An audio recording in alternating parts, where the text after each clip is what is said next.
You fell in love with Sebastian, didn't you, last summer? I tried to give him what you had always given him, the tender understanding and the love you gave My him. son and I had a rare and wonderful love and trust between us. A sort of contract, a covenant between us. Oh, I know. He broke it. He broke about that the covenant between us when he broke away from me and took her, not me, to travel with him while he created his poem. Even when I was with him, even with me, he would sometimes be frightened, but I would know when and what of. I'd reach across the table to him and touch his hands. Say not a word, just look. And touch his hands with my hand. Then in the morning, the summer poem would be continued until it was finished. I couldn't help him. Naturally not. He was mine. I knew how to help him. I could. You didn't. You couldn't. I tried. I would say you will. Oh, right. I failed him. I knew that the day we flew down to Cabeza de Lobo, where he'd given off writing his poem. Because he had broken. Oh. Yes, something had broken. That string of pearls old mothers... Old? Hold their sons by... Yes, hold them from death. No, life. Hold them from life. What do you know? You were the stranger, the outsider, the destroyer. We were life. You fed on life. Both of you. Taking. People were objects for your pleasure. That's what you taught him and he taught you. Oh, you were superior to mere mortals. So we were. We needed no one but one another. Sebastian only needed you while you were still useful. Useful? I mean young. Able to attract. She's babbling again, babbling and lying. He left her home because she had lost her... Because you stole him. Lost her attraction. What would attraction have to do with a son and a mother? I'll tell you. Is there no way to stop these lies? Yes. Have my brain cut. Doctor, this was a mistake. The mistake was my going with Sebastian. When he left her home, she had a stroke. Not a stroke. A hysterical stroke. Sebastian left her home like a toy he'd tired of. And he took me with him like a new toy. Hello and welcome to Book vs. Movie. This is a podcast where we read books that have been adapted into movies and then we try to decide which we like better, the book or the movie. I am Margot P. of ColoniaBook.com and this is my good friend and co-host, Margot D. of Brooklyn Bitchick. Hi, everyone. Well, suddenly, Margot, we find ourselves at the peak of summer. And we have a very, very fun summary book and movie to discuss today. And when we say book, we mean play. Because we try to do a brand new episode every single week, and that means sometimes we have to consider shorter literary sources. It could be a magazine article or a play, a short story, a novella, even a song. And that also means that we're constantly looking for new ideas. So if you're new, maybe you love Tennessee Williams. This is not our first time covering Tennessee Williams. We have some suggestions for future adaptations that you think we should cover. If you would like to meet other listeners of this podcast or interact with us, there's a few places where you can do that on the internet. Yes, we do have a basic Facebook page. Be sure to like it, but we're much more interactive in our private Facebook group. So type in Book Vs. Movie Podcast Group and ask to join. We just ask that the story in and of itself is something easy to get our hands on and that the movie is streaming on a major app. We're on Twitter, Instagram, and Threads, and at those places you spell out book versus a movie. And then we have an old-timey email, book versus movie podcast, spelled it all out, at gmail.com. Let us know what your ideas are. Also, if you would like some stickers, just send us your address to that email and we will drop some stickers in the mail for you. And if you really enjoy the show and would like to keep supplying us with books and movies, you can also support us on Patreon. Yes, Patreon. We have a couple of very affordable options. We use the money for the books and the movies just to get the cost of the show together. We started the show 10 years ago. So we're putting about 8 years worth of shows and then all that on our Patreon wall. So recently we have up there Logan's Run, Legally Blonde, The War of the Worlds, The Fast and the Furious, and Fantastic Mr. Fox. That's just some of them, but we have over 170 on there, and we appreciate all of you that support us there. It really helps us out. Other ways you can support us, you can leave us a review wherever you have your podcast. Be sure to leave stars or a review, or just tell a friend about the show or retweet it or whatever. We really appreciate all the effort and all of you just tuning in every week. It really means a lot to us. Now, as I said a moment ago, we have discussed Tennessee Williams before at length, but he is a very, very important figure in American literature and American theater. And I will find, I think I shared it when we talked about Cat on a Hot Tin Roof, which I think is right before this play. There's a wonderful Mike Wallace interview with Tennessee Williams right after what was this called? Garden District. Garden District. I always want to call it Garden Party, but I know that's Same, not like right. the song. Garden District. Yeah, went to the Garden Party. Which I guess was, excuse me, I'm getting over some kind of mystery illness.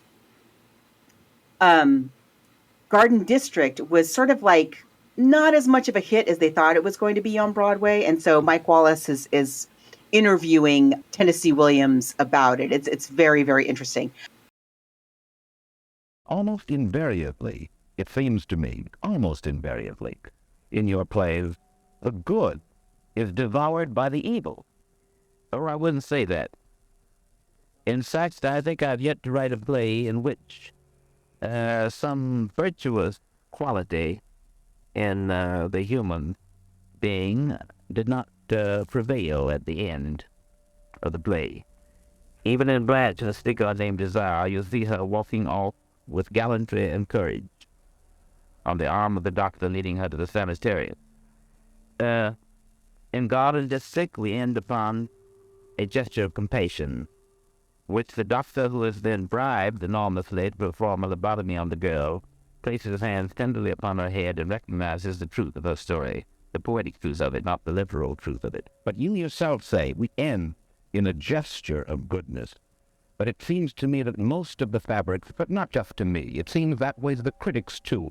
I think that virtually every important critic has said this about your plays. For instance, Richard Watts, whom I know you admire, has described your characteristic mood as, quote, steeped in passion, hatred, frustration, bitterness, and violence.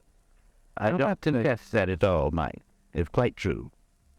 And what I am after is, if I can find it out, if you want to tell me, do you really feel that way about the world? I'm having a big argument on this subject with my analyst, Mike. Right, I tell him that I don't feel that way. But let's just kind of hit the broad strokes about this extremely important fellow.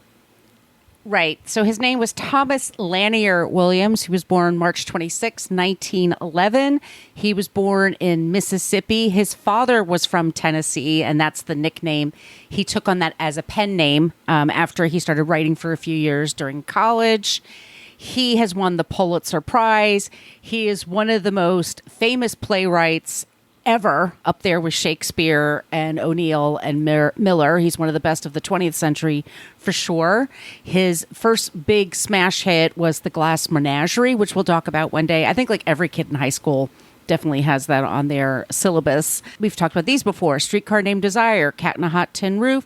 There's also The Night of the Iguana. There's from a family where his mother was what they would call overbearing. He grew up in a house where his father wasn't home very much or was a traveling salesman, and then they moved to Missouri. His dad went from being a traveling salesman to just being home all the time, and they moved to Missouri, and his dad was an alcoholic and was really tough to deal with. So he got most of his attention from his mother. He also had two siblings, a brother named Dakin and a sister named Rose. Rose was the one who had a lot of mental illness issues. Rose was someone he was extremely close to. She had a lobotomy done in 1943 to deal with her. And this also happened with Rose Kennedy. She's one of the Kennedy kids. This was just decided as a way to treat people with severe mental illness.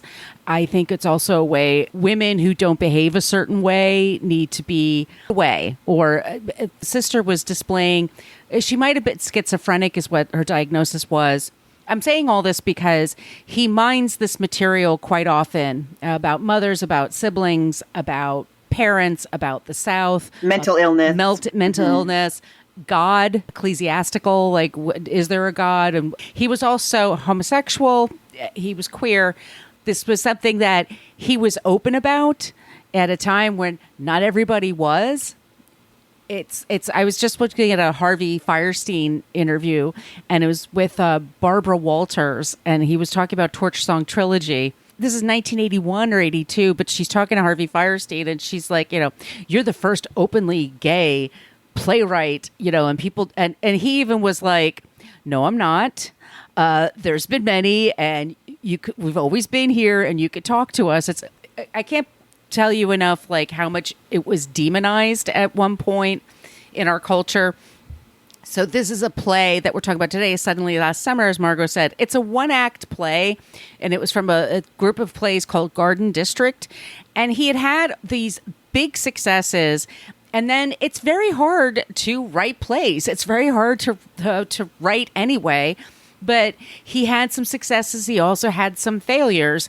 Now that he's been gone for a long time, people have gone back to his material and they've attempted things again, and they've said, oh, this is actually a classic, The Rose Tattoo, which was something that was considered, at the time, like, oh, this is a failure. He had a lot of like third acts, is my point. He was Indeed. He really did. Talented. Extremely talented and very charming. There are so many interviews you could find of him. He's usually seems a little drunk. He's very, loquacious. He had many years of struggle with alcohol. Yeah. And sleeping pills, and he's not the first or last person to have issues, but he talked about, he liked to see the human condition. He talked about frailty. He talked about vulnerability. Tremendously interesting person. So we have this tale here. It's the late 1950s. Elizabeth Taylor is in her 20s. She had done very well with the previous work, Cat on a Hot Tin Roof. So she was this hot property, and they had done very well. His plays have done very well. They also turned them into a lot of movies because they're big, over-the-top characters. And there's a lot of like sexual tension in there. And there's just a lot of stuff going on that you can kind of chew on, which is great, which is fun, which is what you want from a story. He was a great storyteller. And so today we have this story that we're talking about, and it takes place in 1936, place in New Orleans. It's Southern, it's Gothic. It's about a matriarch who mourns the loss of her favorite son, her favorite child. She has a daughter that has she has a niece with a mental health issue. So they're cousins. And this is another theme that comes up over and over again in, I really love the way that he shows how Americans in particular are driven to do what they're driven to do for pursuit of class and money. So you often have in Williams's work, you have within the same family, like members of the same family who think they're better than other members of the family because of how they married or their looks or how much money they have. Money in particular, there's always a lot of like grabbing and sniping and backbiting and throwing people under a bus because they want money. Yep. And this is a really nice, like little, it's got all the things. It's got all the Williams elements in it. It's got, and we should say trigger warning before we go on about today's story. Like there's a lot of very difficult themes in this particular work. Got murder, we've got homophobia, we've got things about mental illness, we've got cannibalism. Yes, cannibalism. And I think it's our first. I think it might be. But this is a great story. So we open in the home, and it's a very obviously she's very well to do. Her home, like the way the home is described, reminds me a lot of the guy, the real home of the guy from Midnight in the Garden of Good and Evil. Like, yes. His house was like that. I've been to his house. It was like, that's exactly what it was like. Like if there had been an elevator that descended down like that. All of that, because it's a one-act play, all of the action takes place in this space of her house, kind of sitting room and also kind of veranda garden area, right? Mm-hmm. We don't have different locations. And this doctor has come to meet with this very wealthy woman, Mrs. Venable, mm-hmm. and she arrives she enters talking, and she arrives in an elevator going on and on about her waxing poetic about her dead son. Straight from the start, right out of the gate, the audience knows, like, this lady is, I'm sorry, she's cuckoo for Cocoa Puffs. She does not have a grip. Called him about this niece that she wants taken care of. So he works at a mental health facility in New Orleans. They don't make a lot of money. She has this niece named Cathy, and Cathy is staying at the nicest mental health home that they have. This is also like mid-century. We're talking about psychiatry. We've talked about this many times before, but mid-century America especially, there was this idea of like psychiatry, looking at your subconscious and diving in that way, analysis, things like that. So she's in this mental health hospital. She was with Sebastian. Sebastian was the son of Violet. And she adored Sebastian. And Sebastian they were just wealthy. I mean, and I have family like this in the South. Like some people just have this money, or I don't know how they keep going, but they take these very extravagant trips every year. And Sebastian will travel with his mother. And she talks about like they have a love like nobody else in the world has. Their companionship is like next to none. Everybody wants to be around them. Yeah, so normal, very normal. She explains that every year they would go to Europe and they would travel, and then at the end of it he would write a poem and give it to her as like, I don't know, to pay for his service, I don't know. But then she explains that the year before, this is 1936 or 37 that we're talking about, the summer before, she had a mild stroke, basically. But she said, I had a little, vein, little pop in my head. It was, it was a little inconvenient, so I couldn't travel. So Cathy, her niece, travels with Sebastian, and Sebastian and Cathy were just like super tight. They were great friends. And then he dies when he's on this trip with her. So she doesn't come home with him, but she saw what happened to him, and she said he was murdered, and that and in a horrible, horrible way. And it was so horrible that when she thinks about it, she goes mad. And once again, Tennessee Williams had a sister who had deep mental health issues, and he himself, and of course he worried it would happen to him because his sister didn't display really these symptoms until her teens. And then it was like a quick decline. So he always wondered, wow, is that going to happen to me? So anyway, Cathy and Sebastian are like frickin' frack. They're best of friends. She comes home without him. He's dead. She's in this institution for a year. She's telling people what happened to him. And Violet does not want Cathy's story to get out about what her version of what happened to him. So she says to this doctor, I heard about this thing called a lobotomy. If you just open up her head, or I guess they go behind the eyeball is how they do it. I know. I watched Frances for some reason a couple of weeks ago, and they had that scene where Jessica Lange is screaming. Anyway, it's not funny, but anyway, so there was this procedure that this can help people who have mental health issues and are a danger to themselves and other people. What you do is you do this operation on their brain. You take this little bit out, and it'll make them docile and no, they're not productive in the way like they can't get a job and pay taxes and things like that, but you could put them in a place where they could live out their diet, and they're safe. They're not harming themselves. They can't harm anyone else. And the hope is that they come from a decent family, or the state takes care of them. There's a whole lot of people who, that's to take care of them. And Vi is like, look, I'm super wealthy. I can handle this. I could put her in the best place ever, but this is what I want. And he's like, well, I could use the money for this institution because we're nonprofit and we're broke. But this sounds like a really extreme way to get about this money. I definitely need to talk to her first. Vi is really trying to charm him, disposition, her way with words. Her culture, yeah. Yes. She's, peculiar. And she's like she's got all these Southern eccentrics. That's what it is. Like the Southern eccentric to the extreme. He says, well, I need to talk to her first. I can't just agree to do this.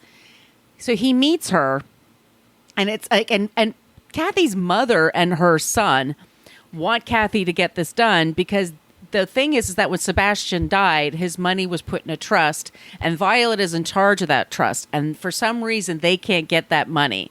And Violet is, I guess, in a state of like, she's worried Cathy's going to say things.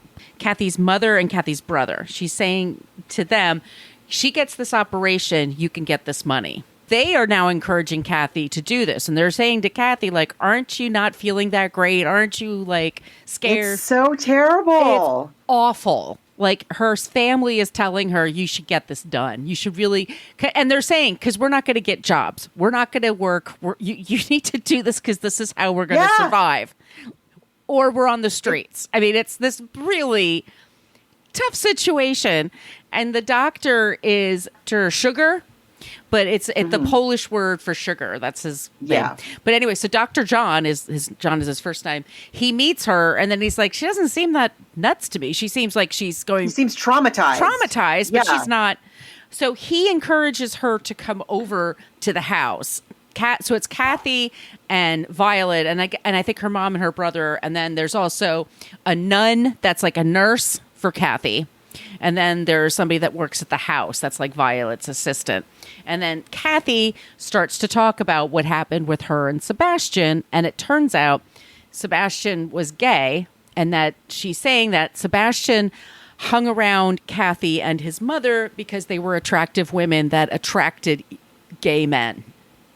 And so they would attract young men, and then he would go in for the kill. So he would seduce them or pay them to right.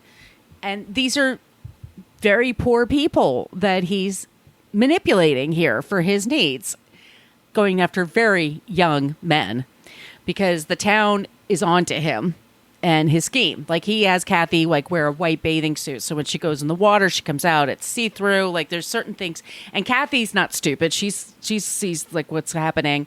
One day they're having lunch. They stop going to the beach, and it's a paid beach.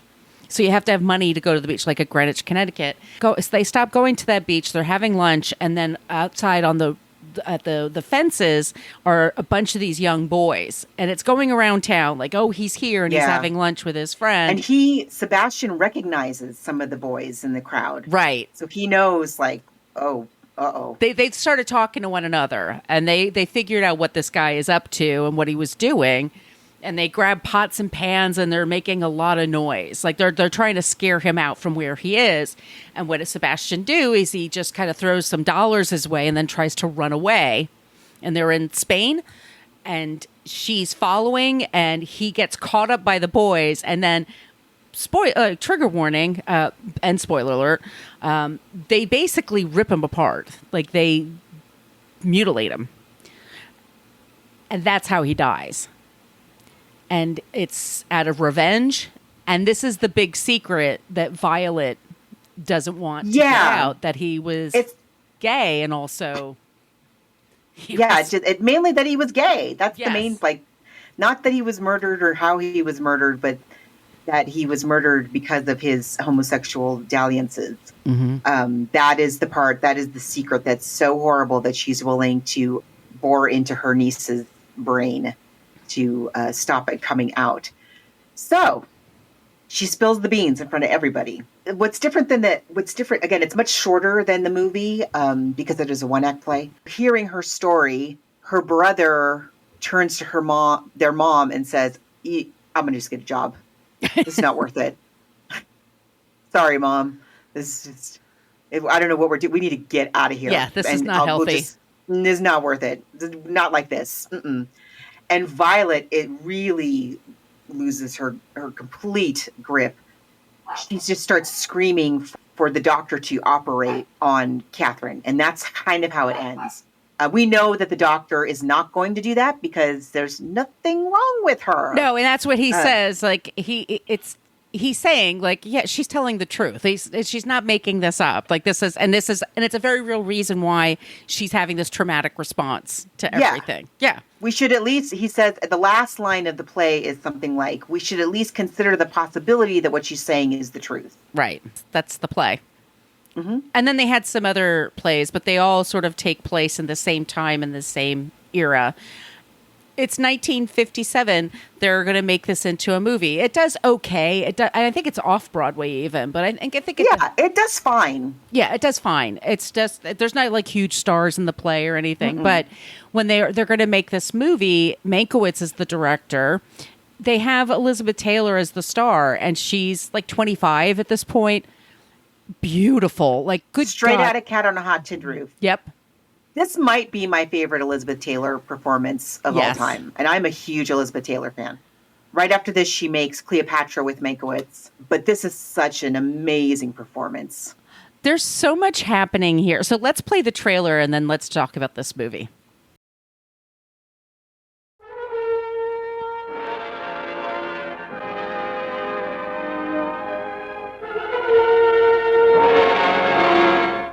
Sebastian only needed you while you were still useful.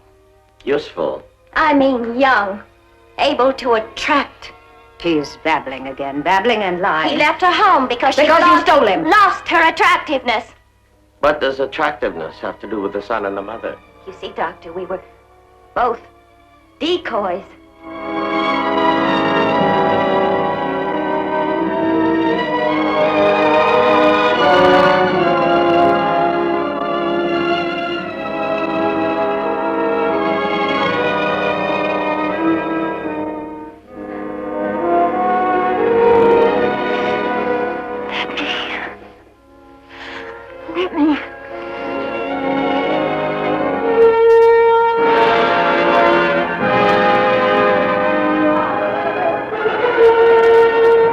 This generation's greatest author and poet, writer of A Streetcar Named Desire and Cat on a Hot Tin Roof, unashamedly writes of a woman's strong wants and a man's strange needs.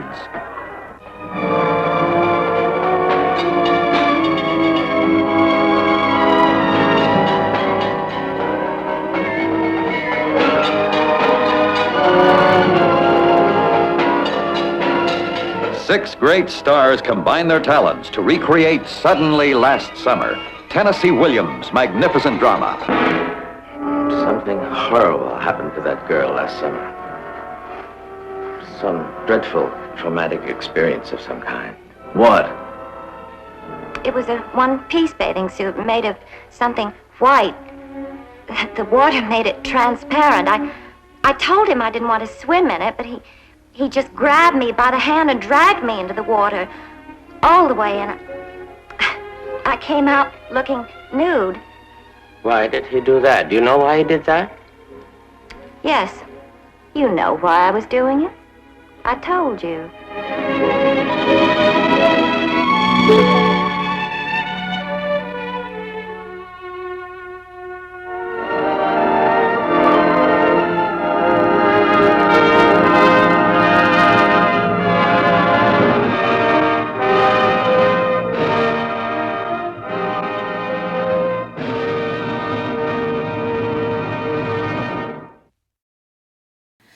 Our director is Joseph Mankiewicz. Our screenplay is by Gore Vidal and Tennessee Williams. And you've been going down a Gore Vidal rabbit hole? I have. If you've never watched it, there is a very, very notorious interview on the Dick Cavett show. It's Gore Vidal, Norman Mailer, who is being an absolute butthole, and Janet Flanner, who is an amazing, groundbreaking journalist who, during like the kind of Hemingway Between the Wars era, just an amazing woman. Norman Mailer is completely ignores her, and he's so horrible.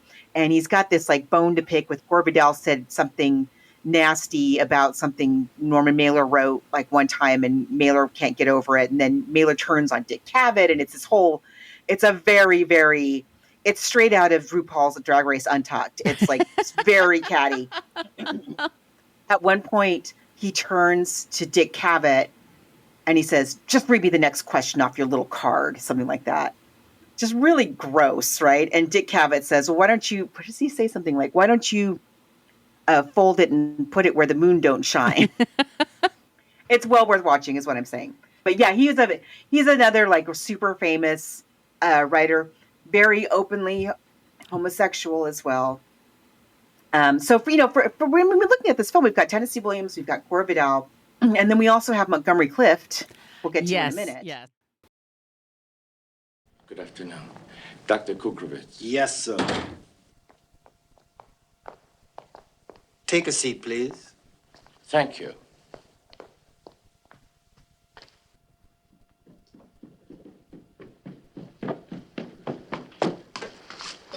Mrs. Venable? I'm Miss Foxhill, Miss Venable's secretary. Oh. And you are Dr. Kukrowitz. Yes, Your appointment was for? 4:30. You are 23 seconds early. Sit down, please. Thank you. Sebastian always said, Mother, when you descend, it's like the goddess from the machine. She's on her way down.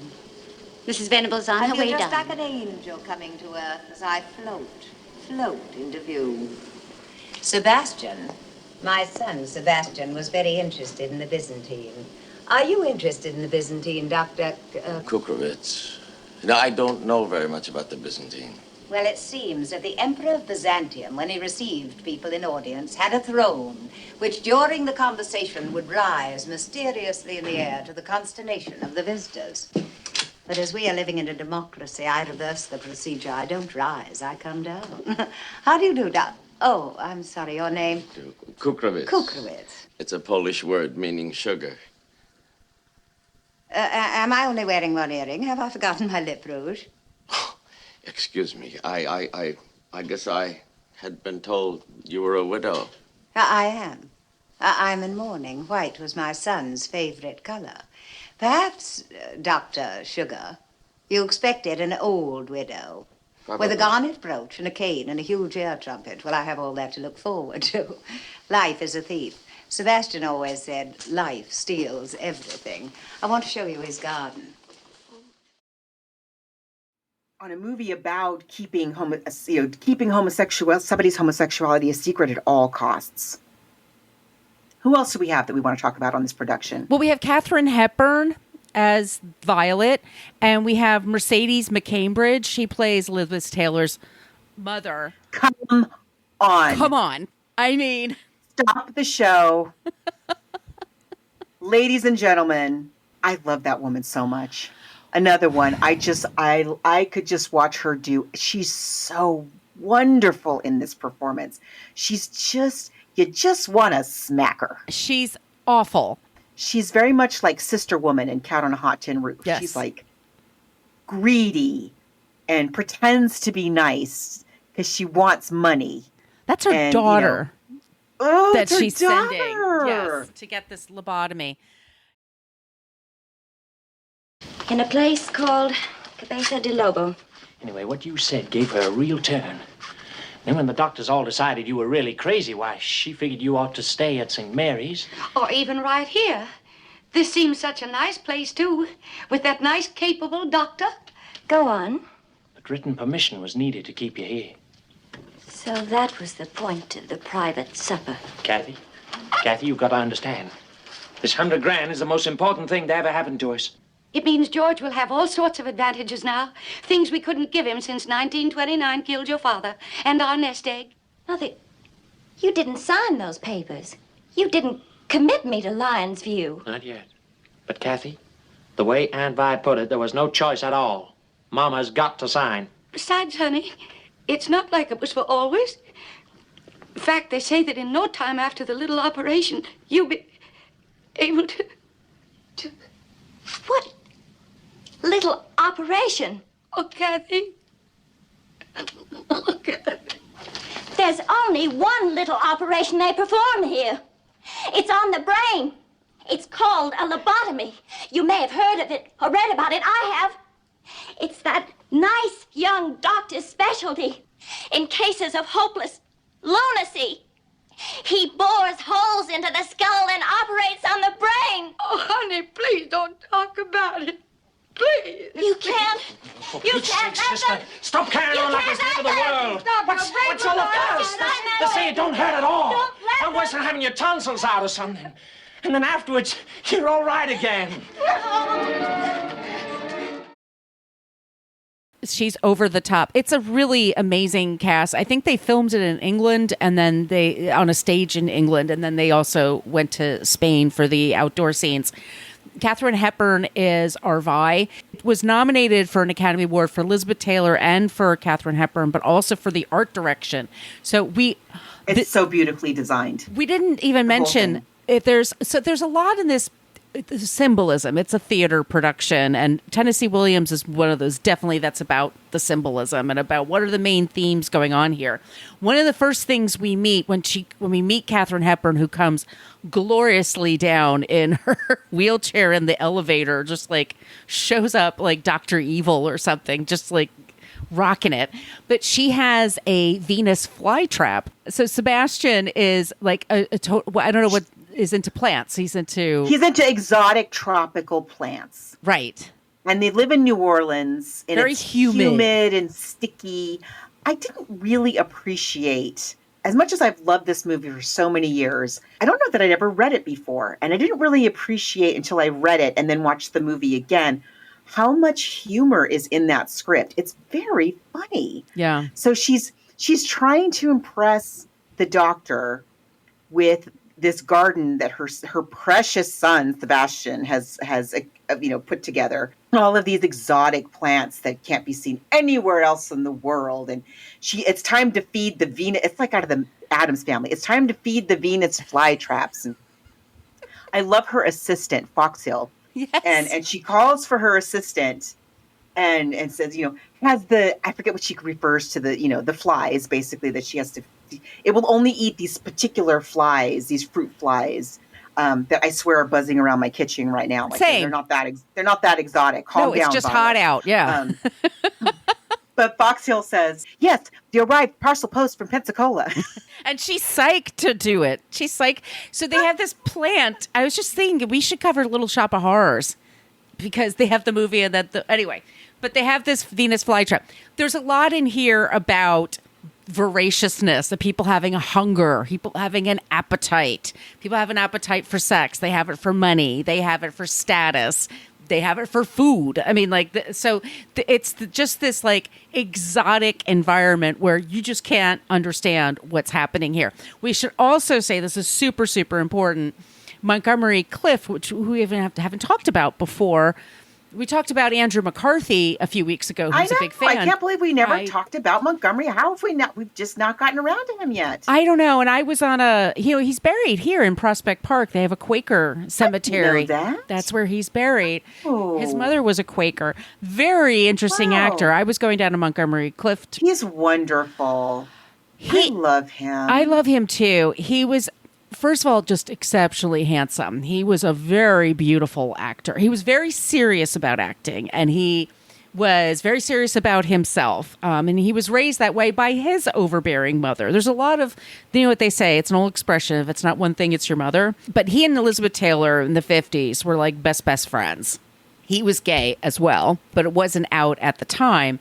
And Elizabeth Taylor had a lot of gay friends. She was known to be an ally. Elizabeth Taylor was having a dinner party at her house, and Monty liked to drink, left her party, and it was in a terrible car accident, like down the driveway, and it totally mangled up his face. She ran out, she held him in her arms, and he said that he was choking on his teeth. She pulled the teeth out and held him, and she could feel his head getting bigger and bigger because of this injury. She goes with him to the hospital. I mean, Elizabeth Taylor just had a hell of a life, y'all. She really did. She really saw some stuff. Her story is also just completely fascinating. We'll talk a little bit about that in a minute. But yeah, I mean, I can't even imagine. Yeah, that was 56. Horrifying. 1956. 57, 58 is like when they're making this movie. So he has to deal with, and we'll talk about Judgment at Nuremberg. Definitely, that'll be one we'll do one day. Like, he's in a lot of that's such a great performance. I love that. So good. So he had to deal with getting the physical reconstruction of himself because all of his great acting, he was known as so beautiful. So he has to get that taken care of. In addition to, he already had an alcohol problem. He then develops an addiction to pain pills because he's in pain all the time from all these tragedies. He also had some sort of stomach, like IBS kind of problem. So he could only eat like steak and he could only drink milk. Like he had a really limited diet. Yeah, it's very tragic, his life too.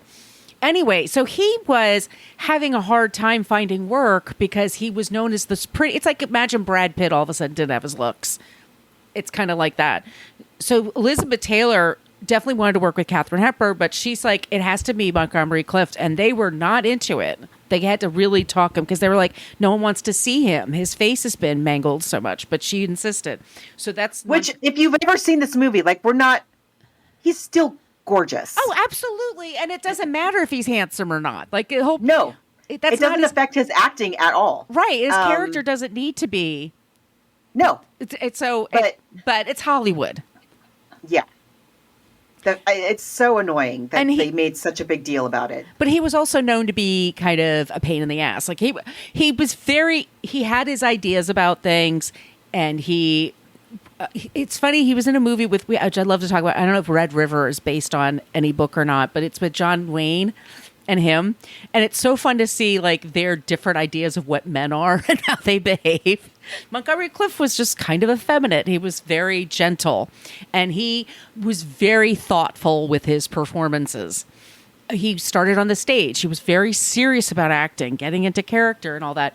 But he had this issue. He was addicted to pain pills because he's in a lot of pain. And then this is a theater turned into a movie. It's a lot of talking. And it's Tennessee Williams. It's a lot of words, and you got to get them right, or the jokes aren't going to land, or it's not going to make sense. And he had a very difficult time doing scenes more than a few minutes, And so Joseph Mankiewicz apparently was very hard on Montgomery Clift and gave him a very hard time. And the story is that Katharine Hepburn was so disgusted with how Mankiewicz treated Clift that when she had her last scene, she went up to the director and said, can I go home now? Are we done finally? And he said, yes. And she spat in his face and walked out because she was disgusted by how he was treated.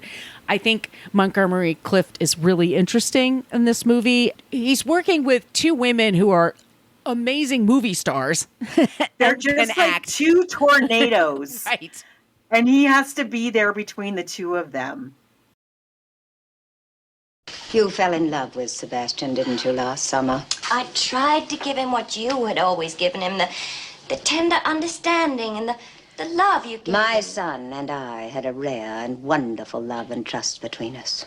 A sort of contract, a covenant between us. Oh, I know. He broke I know it. He broke about that the covenant between us when he broke away from me and took her, not me, to travel with him while he created his poem.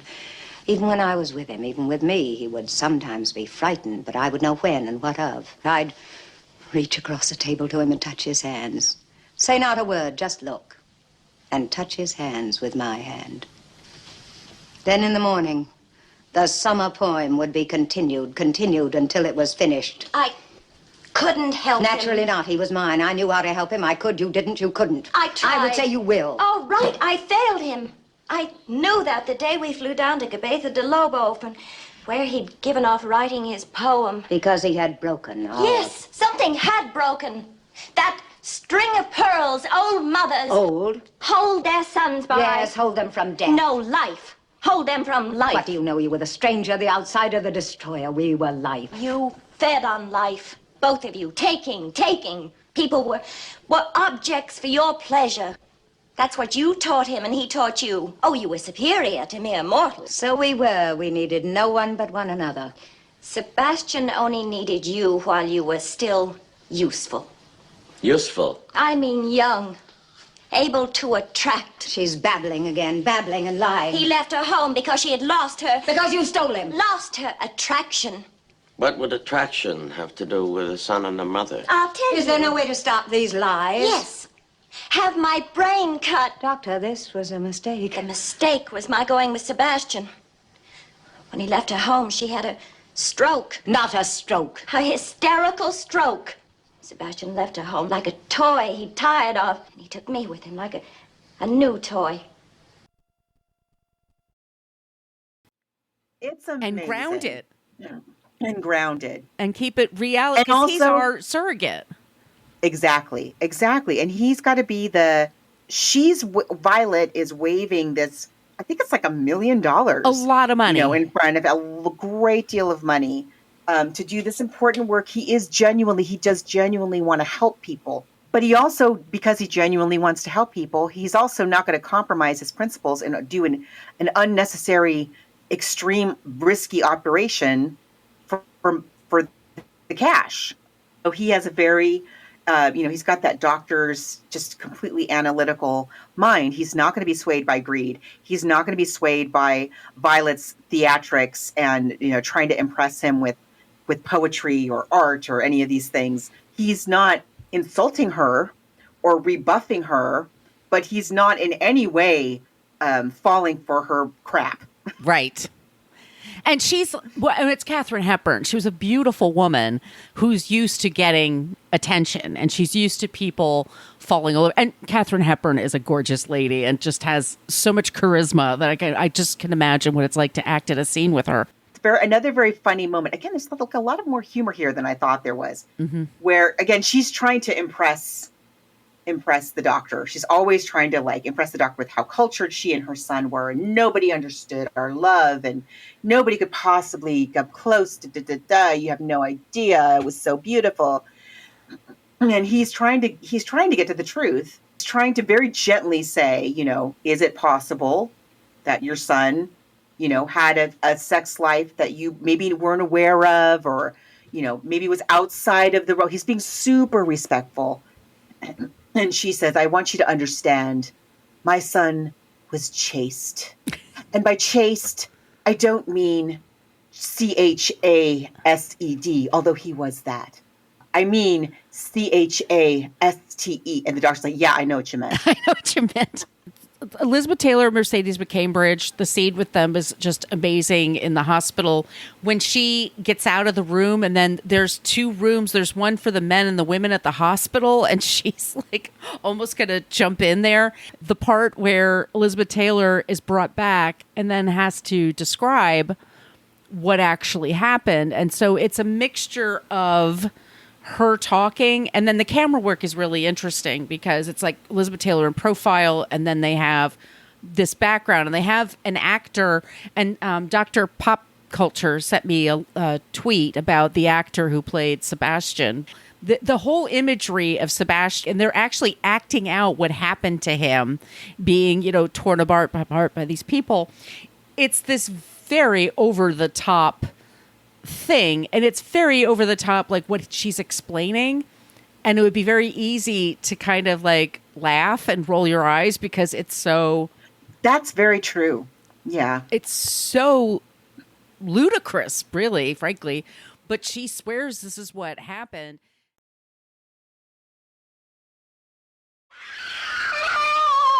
And then? I ran. They let me run. They didn't even see me. Run where? Down. The waiters, police, people ran out of buildings back up to where Cousin Sebastian.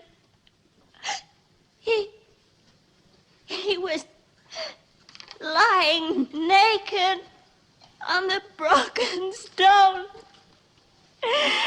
And this you won't believe. Nobody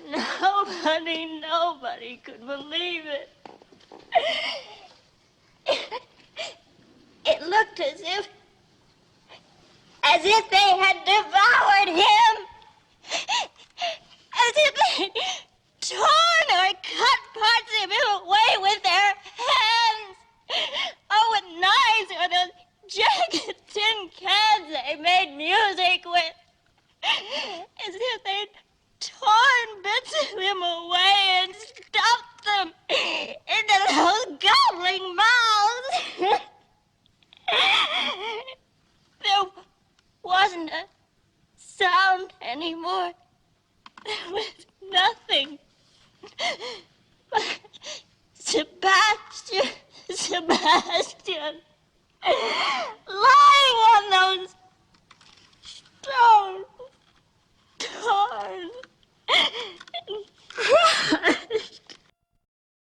It's Elizabeth Taylor in her white bathing suit, and Elizabeth Taylor acting. I mean, just oh my gosh, that dress when he's running up the hill, and he's going to be killed, and she's running after him, and she's in that dress with the headscarf, and the cinematographer, cinematographer is Jack Hildyard. He's British. He did Bridge on the River Kwai, which we'll cover one day. He did the Laurence Olivier version of Henry V. and Casino Royale, among other things. Oh, interesting. It is beautifully done. I agree. The cinematography in this, even though like somehow when we're in Violet's house and garden, it feels very much like we're on a stage set. It feels very much like a sound stage.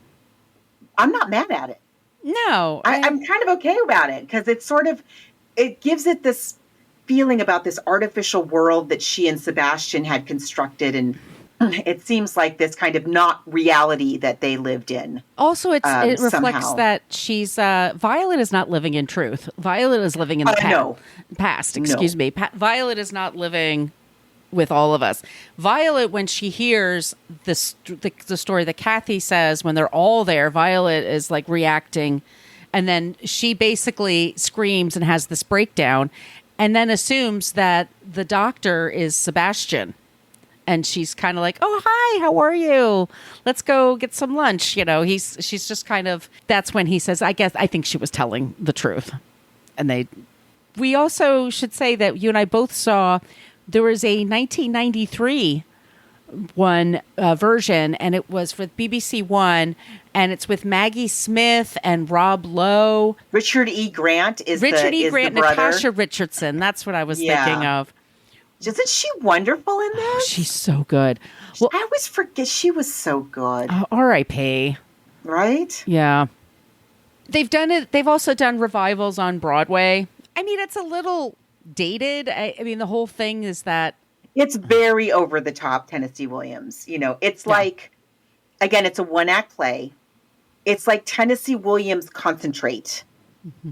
You know, everybody is speaking in this very heightened way, very florid, lots of amazing Southern expressions are being thrown all over the place, and very big themes, lots of drama. It is dated. I agree. It has a datedness to it, but I still really enjoyed it. Oh, it's wonderful. A lot of old movies are. I mean, it's just, I'm just saying now, like, how would you do it nowadays? Like, I don't know if the audience is, I don't know if the audience is there for that. Yeah. I think, but for the time, and it was funny to go back and read, for me to go back and read the original movie reviews, because they're New York City editors, like for Time Magazine and stuff. So they saw the play and they know what was in the play. And in the movie, they have to sanitize it a bit because they had to do that with all of Tennessee Williams' work. And they're like, they're actually talking about cannibalism. The review in the New York Times, like, they're talking about homosexuality and cannibalism. Can you believe that? And then people are like, whoa, wow, I got to see this. This is... I know. Was it like John Wayne who was like, this is the most disgusting Yes, he film? did. And people were like, let's go. Oh, yeah, exactly. Sign me up. It's great. It really holds up. It's interesting. It's very, like, the performances are wonderful. So Between book and movie, I'm going to say the movie. Oh, absolutely, the movie. I just love this movie. I could watch it over and over again. I like to watch it and then like just watch Mercedes McCambridge. Mm-hmm. Just watch the brother. That brother. He's great. Don't you just want to punch him? Gary Raymond as George. He's really, really good. Yeah. He's so stupid. You know, just and all the knickknacks. All the like extremely homoerotic art. Yes. That Sebastian has in his private study. Like, yeesh. How did she Who not decorated know? this place? Johnny Versace and Truman Capote? What is this? Yeah, I'm going to pick the movie. It did so really much well. Fun. I think Elizabeth Taylor won a Golden Globe. Yes, Elizabeth Taylor won the Golden like Globe. An Obie. There was an Obie, yeah, but it wasn't for Elizabeth Taylor. It was someone. Anne Meacham won an Obie. Anne Meacham, yeah. It's great. Just watch it. You will not be disappointed. Yeah. You will not be disappointed. It is so good. These two women are so good.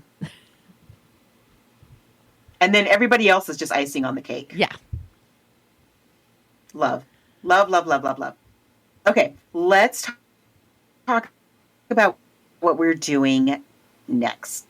What we're doing next is a short story that I think every kid in America, I think, in junior high or high school had to read. It was Most Dangerous Game, 1932. It's streaming everywhere on Prime Video, on Max, YouTube. You can get it anywhere.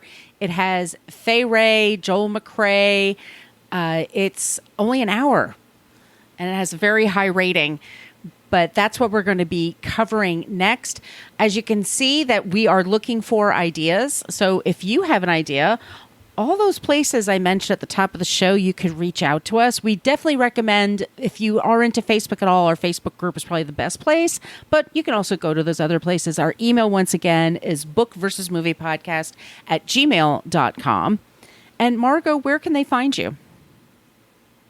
You can find me online at coloniabook.com, and all my social media callouts are at She's Nacho Mama. And where can they find you?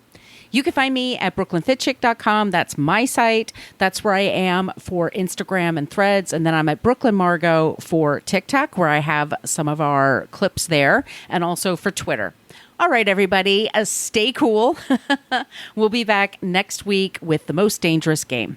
Thank you so much for listening to the Book versus Movie podcast. We're a part of the Frolic Podcast Network. You could find more podcasts you will love at frolic.media/podcasts. You could find us on Twitter, Threads,